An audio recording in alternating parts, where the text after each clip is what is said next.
이준석 대표가 창당한 개혁신당이 한자릿수 지지율을 좀처럼 벗어나지 못하고 있는 가운데 홍준표 대구시장이 아직까지 속단은 이르지만 이준석 대표의 판단은 참 애석하다고 평가했습니다.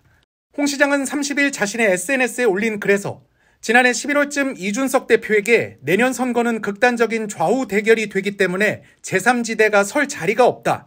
연동형 비례대표제는 그대로 갈 수밖에 없을 터이니 비례대표 정당으로 가시라고 조언을 해줬다고 썼습니다.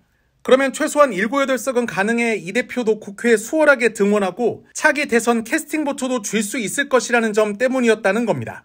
홍 시장은 이 대표에게 지역구는 이 대표뿐 아니라 이 대표 정당 후보들이 당선될 곳은 없을 것이라고 조언했지만 이 대표가 이를 무시했다면서 그걸 지금 조국혁신당이 실행하면서 지민비조로 민주당의 파이를 키우고 있다고 주장했습니다.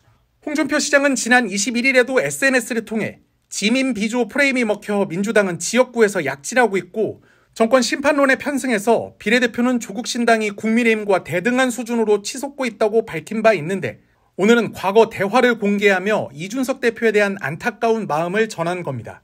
홍 시장은 이어 그 바람에 빛이 바랜 건 한동훈과 이준석이라며 우리가 그걸 할 수 있었는데 조국혁신당에 가로채기 당했다. 이준석 대표의 판단은 참 애석하다고 적었습니다. 이번 총선이 열흘 앞으로 다가온 가운데 이준석 대표의 개혁신당은 각종 여론조사에서 줄곧 3, 4%의 정당 지지율을 보이고 있습니다. 조국혁신당의 지지율 상승 추세가 뚜렷한 가운데 국민의힘 홍준표 대구시장은 조국혁신당 등장으로 빛이 바랜 건 한동훈, 이준석이고 득본 건 민주당이라는 평가를 내놨습니다.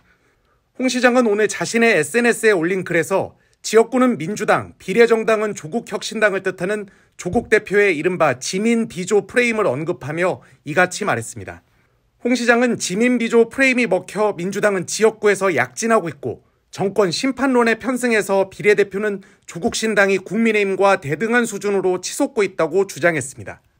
그러면서 이게 정치적인 시각과 법조적 시각의 차이라며 법조는 증거로 유무죄만 다투지만 정치는 국민 감성이 더 우선되기 때문에 조국혁신당의 돌풍을 법조적 시각으로 대응해본들 단기간에 그 기세를 꺾을 수 없다고 주장했습니다.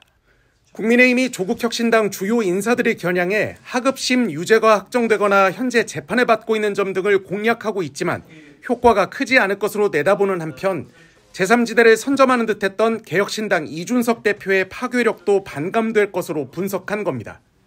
홍 시장은 DJ는 천억대 비자금 파동에도 대통령이 되었고 온갖 비리에 얼룩진 트럼프도 돌풍을 일으키고 있다며 마찬가지로 온갖 비리에 얼룩진 이재명 대표가 건재할 수 있는 것도 바로 그런 이유라고 주장했습니다.